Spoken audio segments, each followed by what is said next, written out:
Përshëndetje dhe mirë se keni ardhur. Do të kemi sot në studio një të ftuar shumë të veçantë, një zonjë të nderuar e cila ka dhënë një kontribut shumë të shquar në arsimin shqiptar.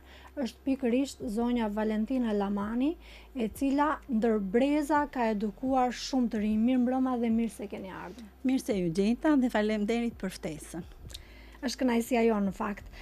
Vali, ne kemi një histori shumë të bukur njohje bashkë. Na i ka kryqëzuar rrugët poeti shumë i njohur dhe shumë i çmuar për mua, Bardyl Londo. Po, e vërtet është.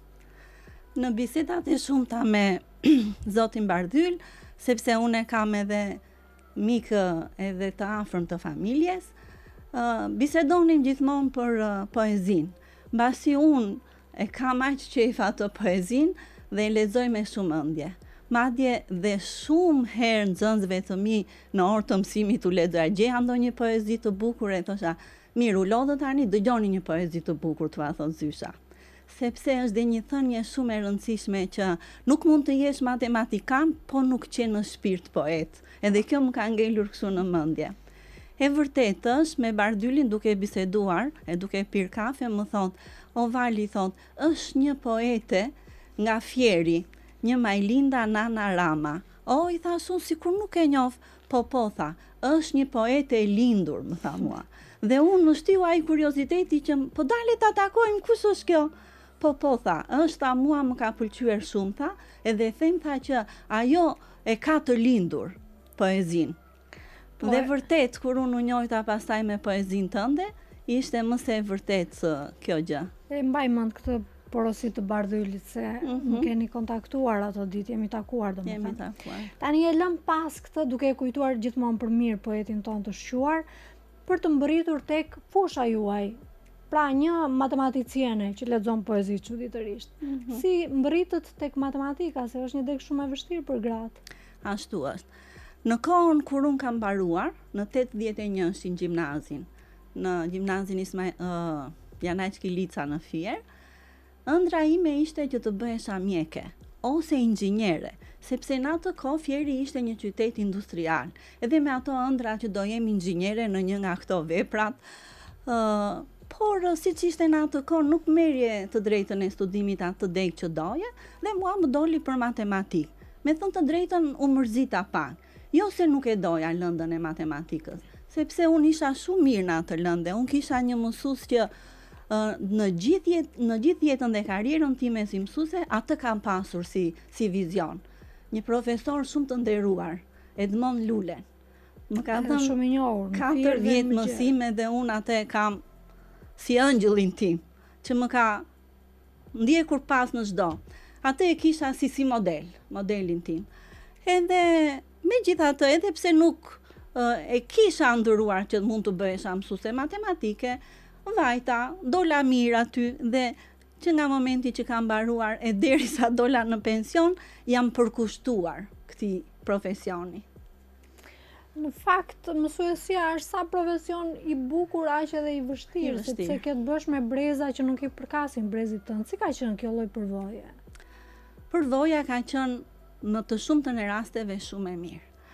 Unë si mësuese kam dhënë maksimumin. Do me thonë, pavarësisht dhe nxënësve të mirë, mesatar, edhe pak më të mirë, përpiqesha që t'u afusja atë dëshirën për ta mësuar matematikën. Dhe u thosha, dëgjoj, çfarë do lloj profesioni që të bëni, më parë duhet mësuar matematika, se jeta është matematik.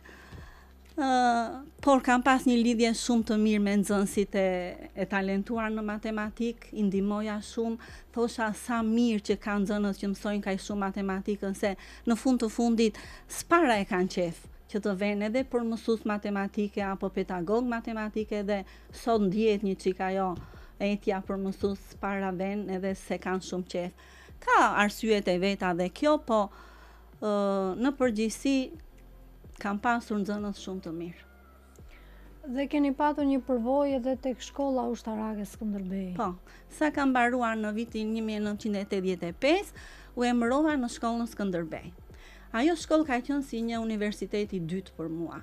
Nga që ishte shkolla e vetme ushtarake në Shqipëri, i kushtonin shumë rëndësi dhe përgatitjes dhe pastaj anës ushtarake. Aty unë gjeta një kolektiv me mësues nga më të mirët i përzgjidhnin atëre. Dhe unë sa mbarova, mendoj një studente sa mbaroj dhe u gjenda përballë 11 mësuesve të matematikës, njëri më i mirë se tjetri. Edhe thosha, po unë a do bëj dot këtu? Edhe që të bëhesha e mirë, ishte një mësuese Gjeraqina më ka ngelur në mendje dhe ajo më thoshin gjeri kështu, po kaq e mirë është kjo, thosha unë, dhe arrita sa i futesha në mësim për ta dëgjuar që dale si e bën kjo mësimin që të mësoj dhe unë ta bëj ashtu. Po ishte vërtet një mësuese talentuar. Të gjitha ata mësues ishin shumë të mirë dhe unë aty kam marrë një eksperiencë të rrallë. Po në fakt karriera juaj u zhvillua dhe në disa shkolla të tjera. Edhe në disa shkolla të tjera.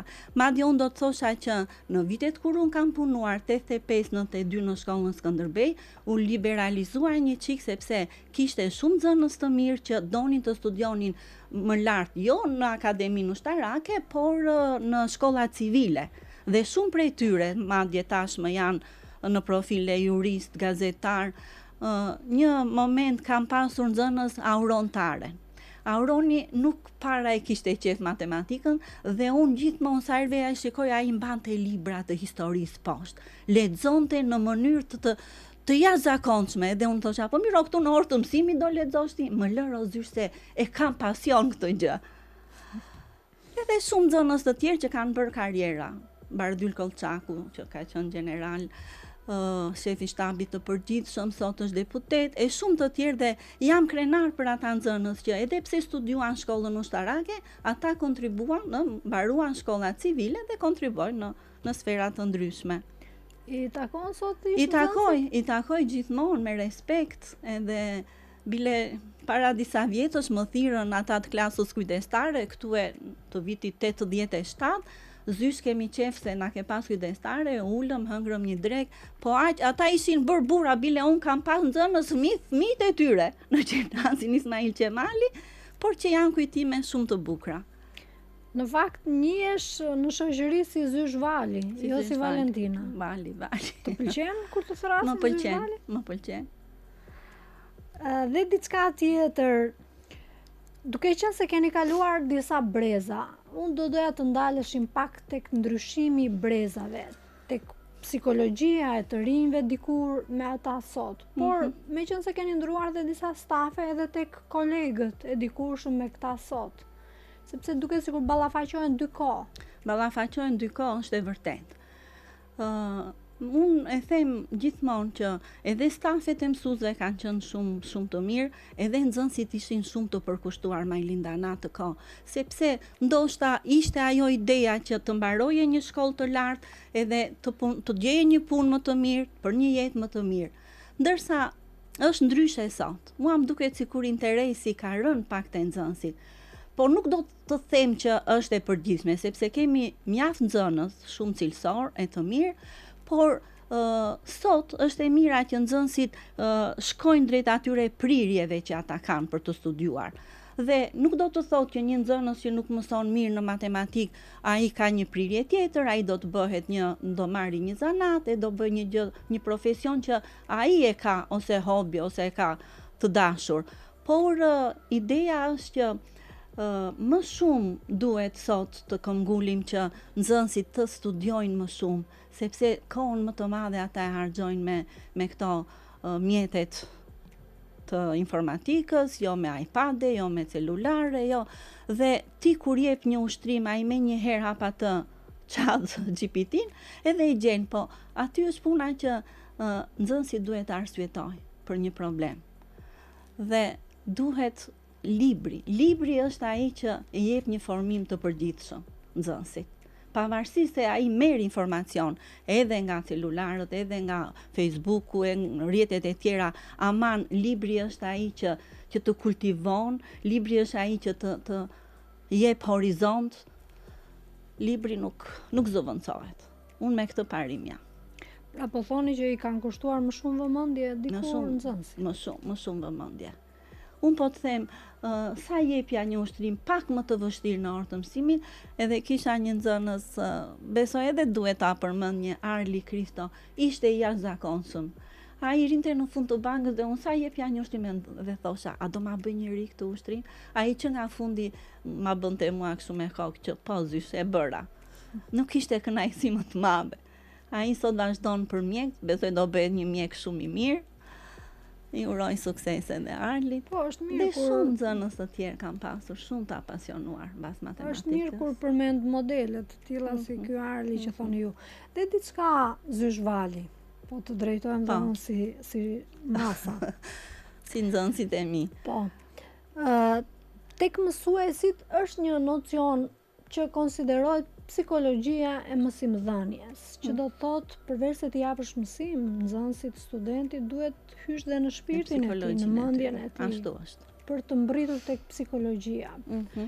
Sepse kemi parasysh që sidomos në këto 30 e ca vite, me siguri të gjithë nxënësit kanë problematika të ndryshme. E vërtet. Të ngarkuar, një pjesë të frustruar, një pjesë bullizohen çdo ditë. Pra janë disa problematika që mësuesi duhet të mbërritet këto. E vërtet. Ma thuash pak përvojën tënde në lidhje me këtë rrethan? Po. Ne jo vetëm që ishim mësimdhënës, po ishim edhe edukator, edhe psikolog, edhe në atë rolin e prindrit për aq kohë sa nxënësi rinte aty në orë të mësimit dhe në shkollë. Madje këtë them dhe sot. Sot shkolla ka shumë, ka psikolog, ka mjek, ka dentist, ka punonjës social, ka punonjës sigurie dhe unë që bëj krahasimin e dy epokave, them si kemi bërë neve atëre që i bënim vetë të gjitha këto role. Dhe sa shumë aktivitete, e sa shumë, do me thënë, nxënësin e ndjenin, mësuesi e ndjente shumë afër nxënësin, edhe sot ka gjithë këto hallka dhe prap unë mendoj që puna çalon. Nuk e di si ndodh kështu, por ka pasur dhe një autoritet tjetër figura e mësuesit. Autoritet, sidomos lëndët eksakte, Majlinda, edhe në kohën kur ne kemi bërë shkollën, edhe më përpara mësuesi matematikës shikoi si shumë i rënd, si shumë pedant, por ta bën lënda atë gjë. Jo se ta bën lënda që ti të jesh edhe serioz edhe megjithatë unë në përvojën time nuk kam qenë kaq shumë pedante, sepse kam pasur si vetë nga natyra ime, merresha me aktivitete, më pëlqenin që nxënësit të bënin aktivitete të ndryshme, që nxënësit krahas matematikës të bënin edhe zbavitje, ushtrime në formë loje e kështu, do me thënë që si t'ja kultivoja atë dashurinë që ata të kishin për lëndën e matematikës. Ne themi që ka prirja ata nxënës që marrin pjesë në olimpiadan të matematikës, por nuk do të thotë që një nxënës mesatar me pak punë e arrin edhe lëndën e matematikës. Si mund të arri? Ja, si mund të arri duke qenë sistematik. Do me thënë, ai të mësoj mësimin çdo ditë, të bëj detyrat çdo ditë dhe arrin. Dhe unë them që librat që janë sot janë shumë herë më të lehtë se ato librat që kanë qenë në kohën tonë. Do me thënë, problema, ushtrime, pafund, ndërsa tani është thjeshtuar një çik matematika. Nuk është më ajo matematikë që ka qenë. Dhe nxënësi e ka më të lehtë, mendoj unë tani, për ta mësuar dhe sepse sot më shumë i mësohet asaj matematika e aplikuar. Pra të zbatimi matematikës në fusha të ndryshme të jetës, se sa të zgjidhësh problema shumë të vështira që mund t'i duhet për shembull një inxhinieri në të ardhmen, një shkencëtari e ku ta di unë. Do me thënë, sot më shumë i zbatimi matematikës në fusha të ndryshme të jetës, në ekonomi, në bujqësi, do me thënë, është më e prekshme, sepse unë kam pasur raste kur bënim derivatet integralet, o zysh po pse në jetë integrale do bëj unë? Ti vërtet nuk do bësh integrale, aman logjikën që ta jep ty lënda e matematikës është e pazëvendësueshme, sepse ti me anë të lëndës së matematikës arsyeton, edhe ti nesër pas nesër me këtë arsyetim mund të zgjidhësh shumë më lehtë problemet që do të dalin në jetë. Po, kanë ekzistuar dikur në brezin tim të paktën disa lëndë si algebra, gjeometria, tani që po sqaroje më kujtuan. Ekziston stereometria, trigonometria. Po, ka të tillë libra apo tani thjesht vetëm matematikë aplikuar? Një libër edhe janë shkrirë këto disiplinat në një libër. Po, shumë koncepte dhe shumë kështu janë hequr, do me thënë që një nxënës mendoj unë që do të shkoj sot në universitet, në degët, inxhinjeri, mjekësi, fizik, kimi, e kanë më të vështirë, sepse kjo matematikë që është sot nuk i jep njohuritë e dura. Do të thënë ai për në universitet është shumë i cunguar. Dhe kjo ndodh që sa vete nxënësi në universitet, edhe e shikon atë. Për shembull, shumë kapituj si limiti, vazhdueshmëria që ai fillon në universitet, janë hequr nga matematika e gjimnazit dhe ai ndjen një vështirësi të madhe në lëndën e matematikës. Unë kam një eksperiencë tani që po vazhdoj tek UET-i si pedagoge jashtme, edhe seminaret në analizë 1. Edhe shikoj që ndjejnë shumë vështirësi studentët në lëndën e matematikës. Unë kam degët administrim biznes, edhe thonë që o zysh, po neve erdhëm në administrim biznes që mos të ketë shumë matematike kështu. Po, aman, ajo matematikë që bëjnë këta studentët sot, këto nocione sigurisht më të zhvilluara, ne i kemi trajtuar në gjimnaz. Kështu që nëse një student, një nxënës do t'i trajtonte këto, do ta kishte shumë më të lehtë. Pra, këtu është ai disniveli i shkollës së mesme dhe i shkollës së lartë. Flas për lëndën e matematikës. Po, kur hartohen tekstet, a merret mendimi profesorëve të lëndëve specifike, siç është edhe matematika? Shiko, është pak që kur filluan këto alter tekstet, janë munduar që të bëjnë secili pedagog, madje edhe mësues matematike kanë bërë tekste. Mirë, po tashti u pa që kishte një disnivel në hartimin e këtyre testeve dhe menduan që të marrin dhe të përkthejnë nga Oxfordi matematikën. Edhe është i përkthyer tek teksti që bëjnë në gjimnaze. Mirë, po lë për të dëshiruar, edhe përkthimi, edhe niveli i teksteve. Megjithatë, sapo vinë edhe ne her pas here na është kërkuar që si mund ta modifikojmë, çfarë mund të vëmë dhe ne mësuesët kemi dhënë kontributin ton.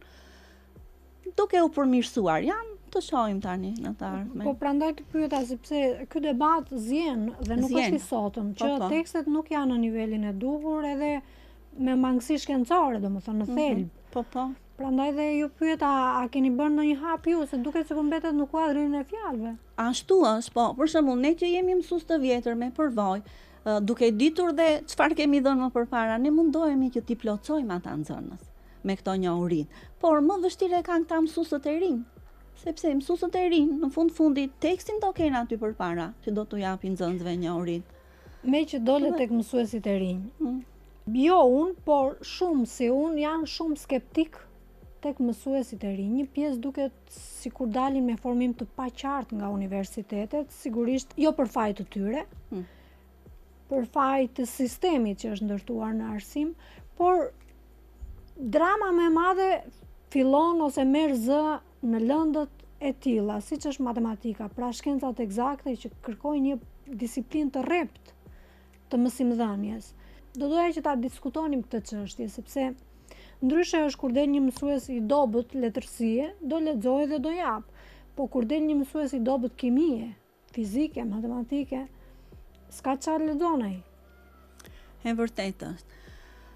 Ka disa vite në fakt që nuk shkojnë shumë nxënës me mesatare të mirë në këto lëndët. Arsyet janë nga më të ndryshmet. Jo se ata nuk e duan lëndën e matematikës, fizikës, kimisë, sepse kemi nxënës shumë të mirë në këto disiplina. Mirë po, një mësues sot ai do dalë, nesër pas nesër, me një rrogë shumë më të vogël se zanatet e tjera, për shembull se një inxhinier që punon në një kompani IT-e e ku ta di unë, edhe nuk para e dëshirojnë këtë. Jo se nuk ka dhe studentë të mirë që vënë. Dhe tashi, numri studentëve në këto lëndët, matematik, fizik, kimi, sa po vjen e po bie. Dhe vjen edhe nxënës me mesatare të ulët. Tashi nga një mesatarja 6 është çuar tani në mesatarja 6. Tani a mund të dalë një mësues shumë i mirë në këto lëndët eksakte me një nxënës me mesatare 6? Është pikë pyetje. Prandaj edhe sot ka mungesa, edhe niveli mësuesve sa po vjen në këto lëndët edhe nuk është shumë i kënaqshëm. megjithatë bëjnë kualifikime të ndryshme, kualifikime të brendshme në shkollë, kualifikime për të mbrojtur 5 vjeçare, 10 vjeçar siç është sistemi i arsimit. Do me thënë, ka shumë vite që neve themi që ore do ketë krizë për mësues matematike dhe të shkencave eksakte. Edhe ja ku erdhi koha që vërtet ka mësues, ka mungesa, edhe mësuesët jo cilësor. Në të gjitha disiplinat ka mungesë mësuesish. Dhe me qenë se përmendët kalimin tuaj së fundmi si profesoresh në një universitet, mos ja përmendim emrin. Po. Ndryshon shumë mësimdhënia? Janë brez më i rritur, më i përgjegjshëm?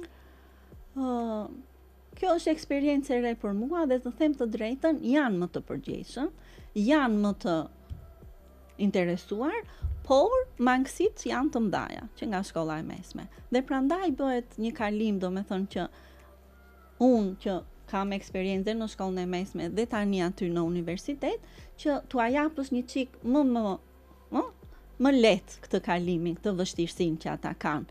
Por mësimdhënia është rregulli, do me thënë, është një eksperiencë shumë e mirë për mua, edhe mendoj që këta studentë që vinë edhe në universitetet private dhe në shtetërore bëjnë atë maksimumin e tyre, por që niveli nuk është dhe shumë i kënaqshëm. Po. Ka patur dikur pagesa ekstra, ishte një vështirësi në punë për profesorët. Nuk e di nëse ka qenë për lëndët eksakte ndonjë pagesë ekstra. Në fakt, në do mendimin tim dhe të shumë kolegëve të mi që jemi të lëndë, jo se ne jemi më të mirë se të tjerët, absolutisht, po. Vështirësia e lëndës, korrigjimet pafund që kemi, duhet të bëjë një diferencim për këto lëndë, që edhe nxënësit pastaj kur të shkonin për këto deg, të thoshin që vërtet unë do bëhem një mësues matematike e fizike, ama do kem këto benefite nesër pas nesër. Ka qenë një periudhë kohe kur ne pagueshim 1.000 lekë të reja më shumë se mësuesët e tjerë, pastaj e hoqën dhe atë, edhe njësoj është bërë pagesa, do me thënë, nuk ka pasur diferencime fare në pagesë. Dhe diçka tjetër, me qenë se më thatë që jeni përballur me disa breza dhe brezat nuk i ngjajnë njëri tjetrit, sigurisht. Ka problematika sociale sot tek brezat, flasim gjithmonë për studentët, duke qenë se aty po jepni tani. Problematika sociale ka. Ka jashtë të shumta. Por unë mendoj që me një trajtim më të mirë të këtyre studentëve, të këtyre nxënësve, megjithëse është e vështirë, sepse modelet tek ne dihen se kush janë. Edhe kur ti ballafaqohesh dhe i thua studentit që ore, shiko se ti nesër do bëhesh një administrator, një kështu, duhet që të përgatitesh e të bëj, pse mos janë më të mirë këta që janë sot, do me thonë, janë modelet që sado ti të mundohesh, ai e ka modelin në kokë dhe thotë, siç ka bërë ai do bëj dhe unë. Dhe diçka, juve keni një përvojë shumë interesante në mësimdhënie dhe nga shtëpia. 97 ka qenë një vit sigurisht i mbrapsht dhe shumë profesor janë marrë me mësimdhënie në kushte shtëpie. Do ma tregosh pak si përvojë këtë? Në atë vitin e mbrapsht 97 ishim në periudhën në qershor, Ministria e Arsimit bëri një projekt që mos ta humnin vitin nxënësit për arsye se nuk po vinin në shkollë, edhe menduan që për të mos e humbur vitin nxënësit, ato mësime do të zhvilloheshin në televizionin shqiptar. Dhe u ngrit një grup pune, hartuam ç'a do diskutojmë, ç'a do zhvillojmë, dhe unë kam dhënë atë vit mësimet çdo ditë në televizionin shqiptar për lëndën e matematikës. Kishte edhe për lëndën e gjuhës, që fëmijët, nxënësit, kryesisht të shkollës 8 vjeçare, ta mbaronin atë vit edhe të kalonin pasaj vitin tjetër në shkollën e mesme. Vinin çdo ditë dhe jepnin mësim, po në kushte shumë të vështira. Vinin këtu në ambientet e televizionit shqiptar. Dhe bënim ato mësime, nxënësit i shikonin nga shtëpia, mirë po ardhja këtu në televizion ishte e vështirë, mendo rrugët ishin me njerëz të armatosur, me blinda e me tanke, nuk e di. Do me thënë kemi bërë një sakrificë, po që jam krenare që neve ja dolën, sepse atë vit e mbaruan nxënësit, dan dhe provimet e lirimit, Edhe ishte eksperiencë e mirë, sepse ka bërë përshtypje një ditë udhtoja me autobus edhe një grua erdhi dhe më pushtoi, thashu, më fal, njihemi gjë? Po njihemi, tha, sepse ti, tha, kur jepi ato mësimet atje, tha, në televizion, tha, edhe unë i kuptoja, tha, jo më nxënësit. Edhe unë ndjeva mirë që më ndiqnin edhe u kam dhënë një shërbes këtyre nxënësve. Po, përvoj e vështirë, por e bukur. E vështirë. Dhe tjetër ishte e vështirë ajo koha e pandemisë. Unë kisha matura të vit, edhe mendonim që si do ta bënim, ata nxënësit ju testuar një test, jo siç ishte në vitet e tjera me ushtrime, me rrethim, me zgjedhje, por do të ishin të gjitha ushtrimet me rrethim. Dhe kjo ishte një pak e vështirë për nxënësit dhe ne bënim mësim online nga shtëpia. Mirë, po tash matematika është një lëndë specifike që po nuk e pa nxënësi aty, nuk e fikson dot, se mund të lexoj për shembull letërsinë ose sociologjinë edhe pa ndihmën e mësuesit ose me disa gjëra që mund t'i thoshte ai online.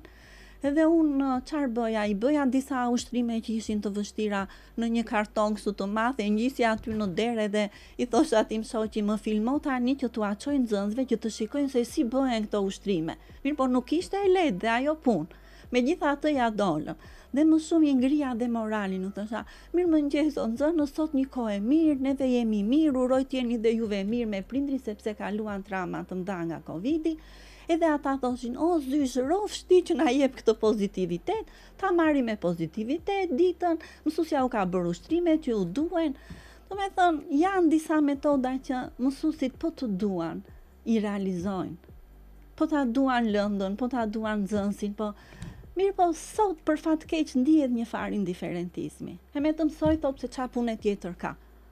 Do të thënë, është një gjë që po s'ja bëri mësuesi në klasë dhe të ashtu, nuk është e pamundur që nxënësi ta mësoj veten dhe ta. Të shikoj me shumë admirim për pasionin që flet për mësimdhënien.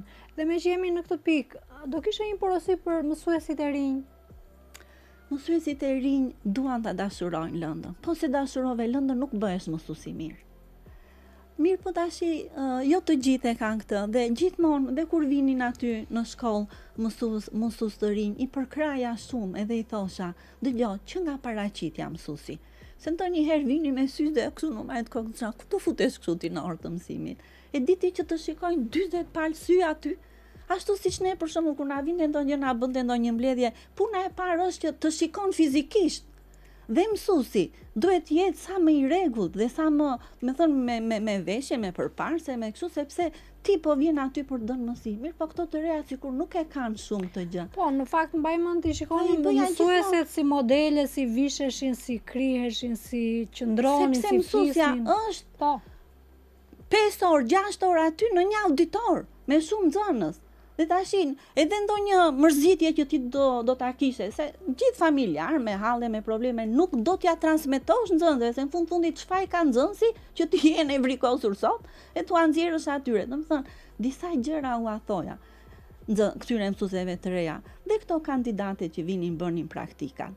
U thosha gjithmonë, o zysh, kështu siç na thua ty neve, asnjë nuk na ka thënë. Puna është që ti do dalësh nesër pas nesër në jetë, merr më të mirën nga mësuesët që juve po shikoni këtu, që po jepni mësim, sepse mësimdhënia është kaq delikate dhe duhet që ti të transmetosh, se nuk është që ti bëre një shkollë të lartë edhe tani di. Unë kur edhe në fund sa dola në pension me kolegët e mi, diskutonim, nuk është tur të pyesësh e të bësh. Ore, çfarë do japim në këtë provim? Çfarë do bëjmë? Mirë, po nuk e shikoja nga këto mësueset e reja. Me e keni bërë tezën e provimit, u thosha unë për shembull të semestrit të periudhës. E kemi bërë, po mirë me ajtë të konsultohemi, se jemi në një paralel bashkë. Çfarë tu japim? Se tash e mbush atë fletën kaq, po a arrin nxënësi? po. Që brenda një minutazhi të caktuar të arriti bëj? Se këto nuk e kanë shumë atë konceptin që dale do arrin, e me mirë le ti bëjmë se çfarë kanë ata. Do me thënë, shikohet jo një përkushtim, Majlinda. Ne atëre nuk e di, ishim më të përkushtuara. Po vetë mësueset arrin t'i zgjidhin apo jo? Ky është problemi. Nëse gjithsesi njeriu që do, Majlinda mëson, ka tekste. Për shembull, unë kam qenë autore e një teksti metoda të reja të mësimdhënies. Dhe aty ti ke, ai që do shikon, dale, tema të veçanta, si trajtohen. Do me thënë, jo më në mënyrën tradicionale si kemi pas bërë që mësuesi në qendër, nxënësi i ri dëgjon mësuesin. Tani më shumë kërkohet mësimdhënia. Në grup, në kështu. Kështu që ti nëse do gjen ka libra plot për metoda të mësimdhënies, ushtrime të ndryshme të zgjidhura, që po mirë, edhe një gjë tjetër, meqense më thatë dikur jepej mësimi ku mësuesi ishte në qendër, tani është nxënësi në qendër, sigurisht. Po tani është nxënësi në qendër dhe në të gjithë parametrat nxënësi është bërë kryefjala dhe prioriteti i mësuesit ka kaluar në një plan tjetër, që do të thotë nuk respektohet më e drejta e mësuesit sa respektohet e drejta e nxënësit. Është e vërtet që i kanë dhënë shumë kompetenca nxënësit, prindërve. Bile ndonjëherë të shaun, ore gjej shumë më mirë gjuhën me ju se sa me prindin tuaj.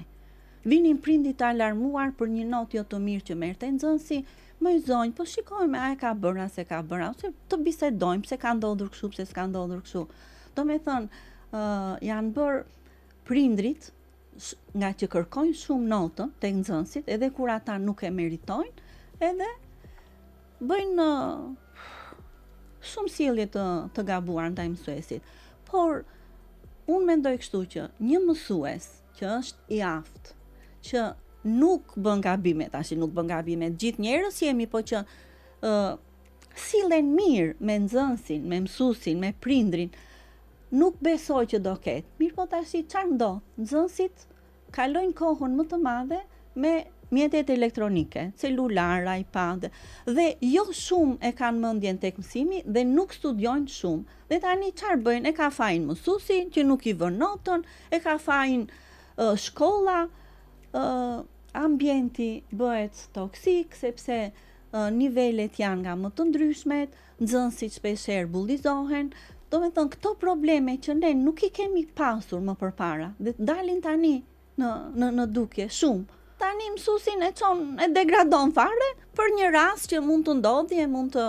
Po, përmendet një çështje shumë thelbësore, kjo fasada e notës. Aq sa është e dëmshme mesatarja që tha me mesatare 6 shkojnë në mësuesi, që është shumë e gabuar, por nga ana tjetër është bërë obsesion nota. Dhe duke qenë se nota është prioritet, prindrit synojnë notën, nxënësit synojnë notën dhe përmbajtja humb, pra dukja, ajo merr prioritet. Mendoni që edhe kjo ka vend për të diskutuar? Jo ka vend për të diskutuar, po duhet diskutuar shumë, sepse çfarë ndodh? Një nxënës në shkollë të mesme, me atë bagazhin që ka, me atë studimin që bën, është në një farë niveli. Tash vjen prindi dhe kërkon maksimumin. Moj zonjë, nuk është fëmia jot në këtë nivel. Atëre çfarë do bëhet? Ajo bën presione nga më të ndryshmet. Dhe kjo gjë është, do me thënë, ne shoqëria jonë kërkojmë më shumë se ç'kemi dhe se ç'duam. Është puna këtu që fëmia jot deri këtu në këtë stad ka arritur. Le të mësojmë më shumë, të marrim më shumë. Tani dhe një gjë tjetër, Vali, që doja ta diskutonim. The pak më parë që problemet që ka secili profesor duhet i lërë në shtëpi. Jo t'i marrë me vete, sepse në momentin që hyn në shkollë, je një person i ri. Pra një ditë e re, një person i ri, mendje freskët. Ju si e keni balancuar kohën mes familjes dhe shkollës? Atë që të thash, do me thënë që kur veja në shkollë i haroja të gjitha ç'kishim dhe i përkushtohesha mësimit dhe klasës aty. Jo se s'kishim probleme, se të gjithë kanë probleme. Aman, kur vete në shkollë, do bësh punën. Edhe ajo gjë më ka bërë që të kem sot edhe shumë mirënjohjen e nxënësve që unë kam nxjerr nga duart e mia kur i thon. Unë kam pasur një familje dhe kam një familje të mrekullueshme. Madje kam dënjur 25 vjet me maman dhe baban e bashkëshortit tim, që më kanë rritur ata 2 fëmijë të mrekullueshëm. Do me thënë, kam qenë një familje madhe.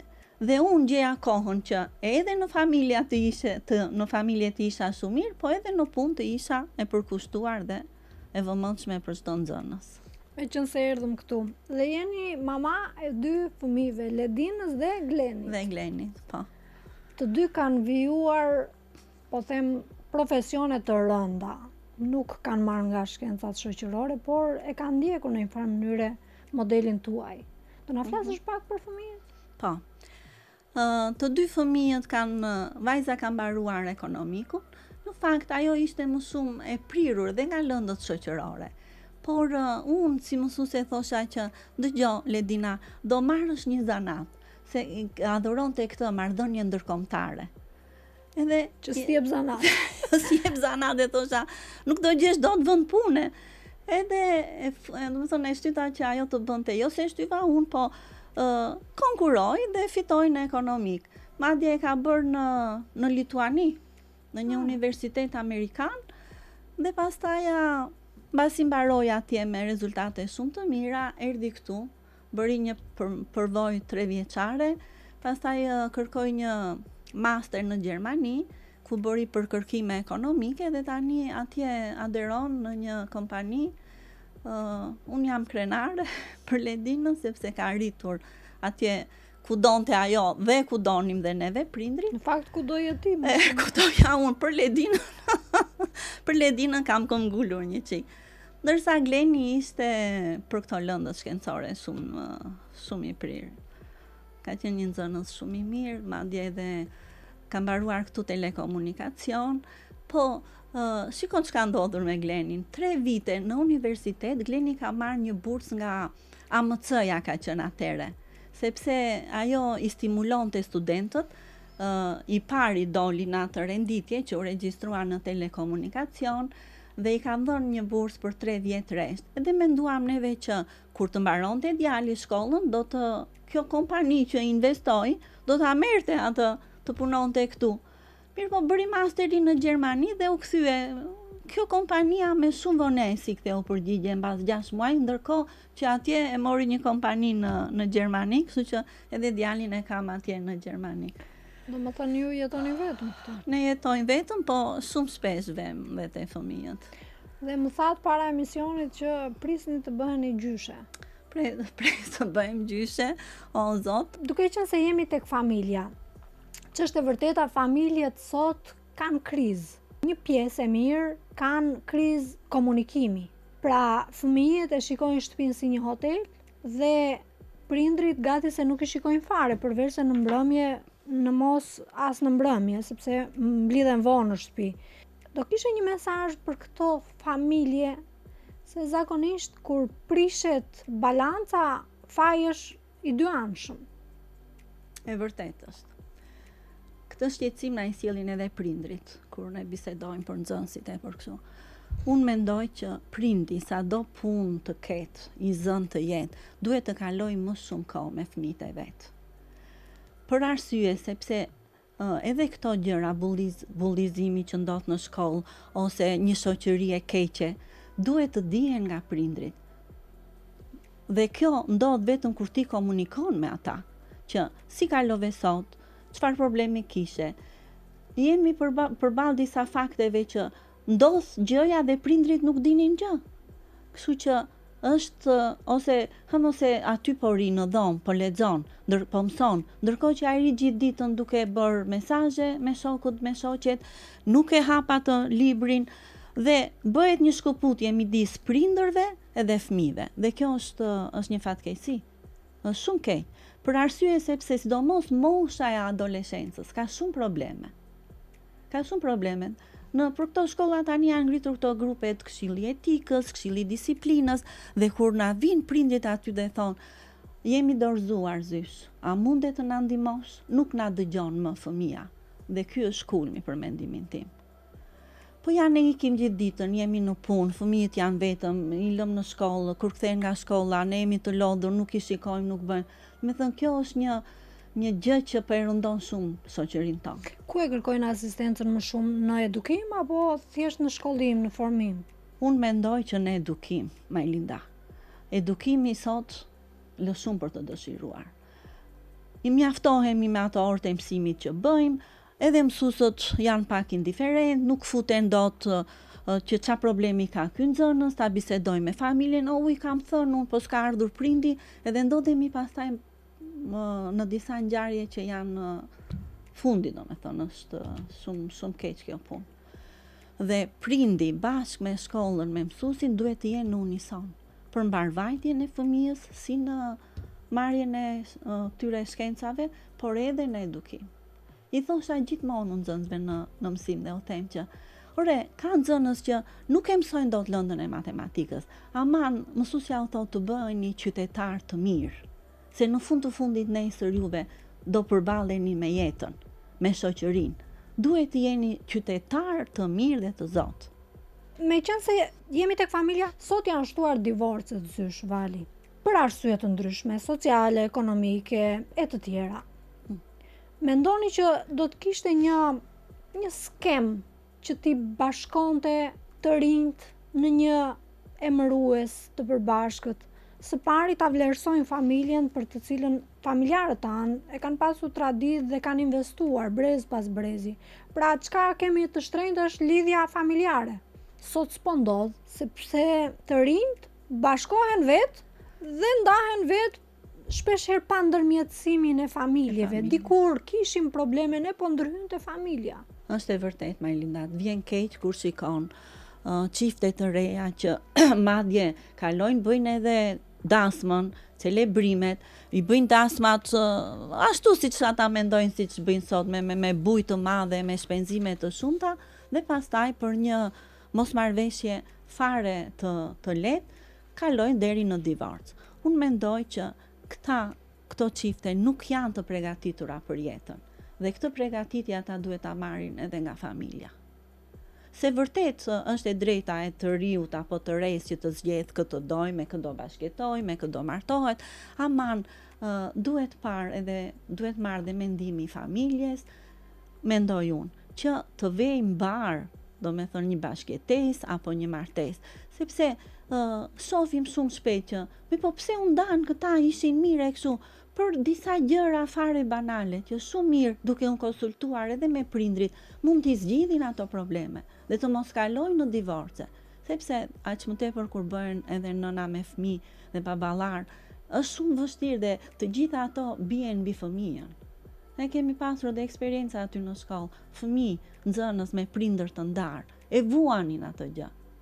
O zysh, po ja, babi vjen çdo natë i pirë, neve tromaksemi, neve këshu godet maman, do me thënë, këto probleme sociale janë shtuar shumë kohët e fundit. Mirë po tash i përgjegjësia është e të mdhenjve, e prindërve, se ti ke sjell në jetë një fëmijë, duhet i dalë Zot. Të paktën deri në moshën 18 vjeç, kur ai të bëhet i ndërgjegjshëm, që çfarë do bëj me jetën e tij. Unë mendoj që me familjen nuk ka keq kur njeriu nga familja apo nga gjyshi, nga gjyshja, nga prindrit, që të diskutohen këto gjëra. Se ti vërtet e merr një, do ndaje mund se ajo kështu, po aman, këto gjëra do ndikojnë mbi fëmijën, do ndikojnë mbi personalitetin e tij, mbi ecurinë e tij, do të thënë nuk janë gjëra të mira. Familja është baza dhe familja është e shenjtë. Dhe diçka tjetër, dikur kemi qenë shumë social me njëri tjetrin dhe atë që ishte më i vobekt, më i pambrojtur, ne e mbronim shumë në shkollë, në shoqëri, brezi ynë vazhdon akoma që t'jemi me atë të pafuqishmin. Sot klima nuk është as pak e tillë. Zakonisht pjesa më e madhe e të rinjve, nxënësve, studentëve duan të bëhen me më të fortin, me atë që udhëheq, me atë që ka pushtet, me atë që është i pasur, ndryshe nga filozofia jonë, që ai më i varfri ka nevojë për të mbështetur. Mendoni që është një problem social që i përket tranzicionit, apo thjesht dhe vetëm shoqëria po ndikohet keq, me vese, me modele të këqija, por edhe shkolla nuk po e bën misionin e vet, bashkë me familjen, siç e thatë. Është komplekse. Do me thënë, është komplekse sepse sot jetojmë në një shoqëri shumë të egër dhe të dhunshme. Dhe ka raste që, por në shumicën e rasteve nxënësit, studentët nuk e ndjejnë mirë vete në këtë shoqëri. Dhe mundohen që të bëjnë gjëra të lidhen bas më të fortit, të marrin një shkollë të pamerituar, të zënë një vend pune të pamerituar, dhe të gjitha këto janë komplekse. Do me thënë, sot është më vështirë për një student, për një nxënës, për një fëmijë që të gjej lehtësisht ose të gjej atë rrugën që ai dëshiron të ketë. Dhe këto ndikojnë sepse kriza sot ka shoqëria, ka familja, ka shkolla, dhe unë mendoj që jo se ne kemi pasur shumë të lehtë, por aman në kohën tonë, kur thua ishim të gjithë njësoj, përkrahnim njëri tjetrin, do me thënë ai solidariteti ishte më i madh, ndërsa sot nuk vire tre kjo gjë. Do me thënë ti ke edhe njerëz shumë të afërt që për një problem, për një gjë, nuk të përgjigjen, sepse janë bërë më individualist njerëzit sot. Edhe këto them gjithmonë, neve kemi pasur kushte shumë më të pakta se këto kushte që janë sot. Si në jetesë, si në ushqim, si në argëtim, jo dhe kaq shumë se kemi pasur goxha argëtim më përpara mendoj unë, por janë bërë njerëzit më individualist. Do me thënë, nuk e kanë atë ndjenjën e ndihmës të tjetrit, të shkuarjes mirë, do me thënë, të ndihmuarit sot. Dhe shoqëria është bërë pak toksike. Dhe një gjë tjetër, Zysh Vali. Ky luksi i shfrenuar tek të rinjt i vë prindrit përballë një dileme shumë të madhe, si të mbijetoj dhe si t'i plotësoj nevojat ekonomike, sociale fëmijës, sepse ndihet inferior përballë shokëve. Dhe në shkollat private kjo ndodh edhe më shumë. Po jo se në shtetëroret nuk ka raste të tilla. Është e vërtet. Prindi detyrohet që t'i plotësoj fëmijës të gjitha kërkesat, që ajo të mos ngelet për shembull, vajza o djalit mos ngelet mbrapa shoqes apo shokut të vet, mos ta ndjej atë ndjenjën që ja ne jemi të varfër, nuk kemi, ai tjetri shiko çfarë ka.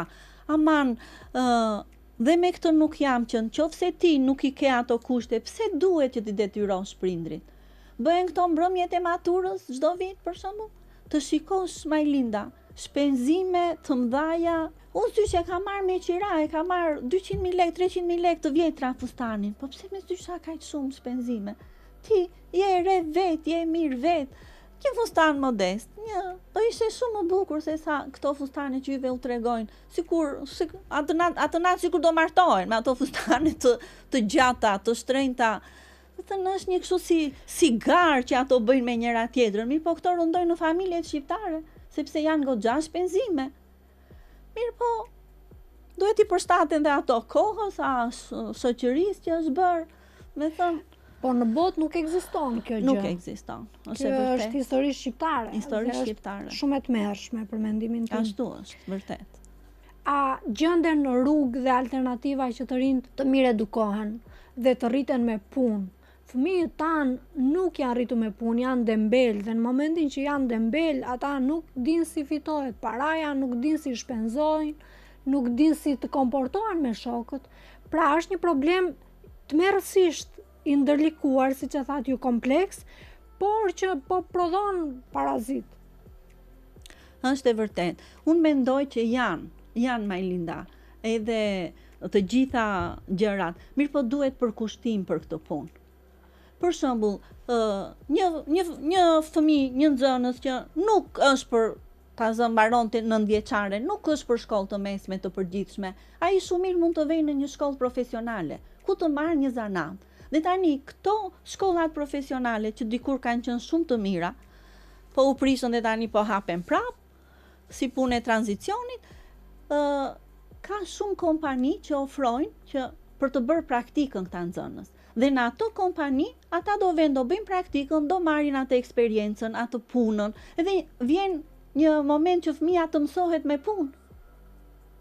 Jo, vinë të gjithë, të tembushura klasat në shkollat e gjimnazit, edhe vjen puna, ai nuk është për atë punë. Atëherë pse këtë nxënës? Aq më tepër edhe prindrit, po pse e sjell këtu, çojnë në një shkollë që ai të marrë një zanat, sepse vërtet ti dëshiron si prind të marrë një kulturë të përgjithshme në gjimnaz. Aman, mendo që ky fëmijë që do dali, ku do vej, se për shkollë të lartë nuk je.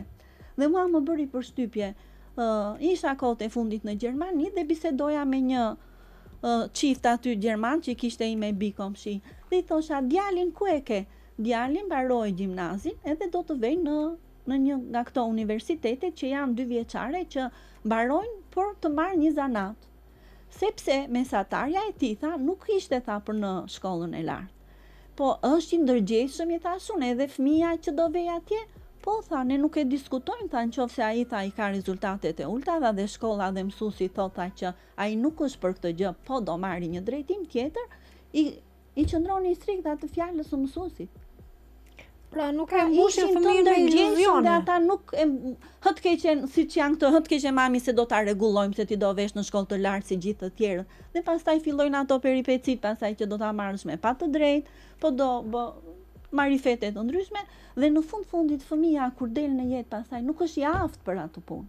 Dhe kjo paaftësia po nxjerr shumë gjëra në shoqërinë tonë. Dhe meqense jemi tek zgjedhja e studimit, çfarë do të sugjeroje të rinjve të studionin? Shiko Majlinda, nxënësit, studentët të vazhdojnë atë lëndë që ata mendojnë që bëjnë më mirë, sepse vetëm kështu arrihet suksesi në jetë. Do thuash, Zyshvali, juve nuk e donit atë matematikën. Jo se nuk e doja, sepse unë isha një nga nxënësit më të mira në gjimnaz në lëndën e matematikës. Aman, kisha një ëndër që të bëhesha mjeke ose inxhiniere. Por aman në momentin që unë me atë mesatare shumë të lartë vajta në atë shkollë, dola mirë, bëra pastaj pas universitar, kualifikime të ndryshme, disa herë autore tekstesh ose edhe bërja këto testet e maturës shtetërore. Kam hyrë një 3-4 herë që kam bërë testet e maturës shtetërore. Do me thënë, karrierja ime gjatë gjithë jetës neve mësonim dhe punonim. Gjatë gjithë jetës. Nuk mendonim që mbaruan këtë shkollë dhe mirë po tek të rinë sot nuk ndihet kjo gjë. Dhe unë mendoj që nxënësi dhe prindri dhe familja ti orientoj fëmijët e tyre atje ku ata janë të aftë dhe të zonë. Për ndryshe, do marrin ndonjë lëndë, ndonjë deg, ndonjë studim, që ata kur të dalin në jetë, prap do kenë peripecira, do kenë probleme. Dhe nëse do ndiqet kjo dëshirë e tyre për edhe mundësi, mendoni që pas 10 vjetësh do ketë mungesë të dukshme të profesorëve të matematikës? Mendoj se po, që tani po ndihet ajo mungesa. Bile në këto grupe tona, kështu themi, jemi specie në zhdukje, mësuesët e matematikës. Që tani po ndihet. Mirë po kjo arrihet me politika, që edhe nxënësit që janë shumë të mirë në lëndën e matematikës të vend të studiojnë matematikë, ama duhet të kenë edhe një kështu ecuri, do me thënë të kenë një shpërblim të mirë, kushte komode e të tjera. Unë vërtet jam nxënës shumë i mirë, po unë vetë në inxhinieri, sepse kompanitë më paguajnë shumë më mirë dhe jetesa ime në të ardhmen do jetë shumë më mirë se sa një mësues matematike me atë rrollë që ka. Para universitarët kishin një problematik, çdo ditë duhet bëj ato plane ditare. Kjo është vrasëse për një profesor në fakt që studion. Plani ditar është gangrena e mësuesve. Një i ri që del, po edhe një mësuese me eksperiencë, nuk të dëgjumi po se bëra ato të shkret ditar, sepse janë ca formalitete, ti mos shiko ditari i shërben mësuesit.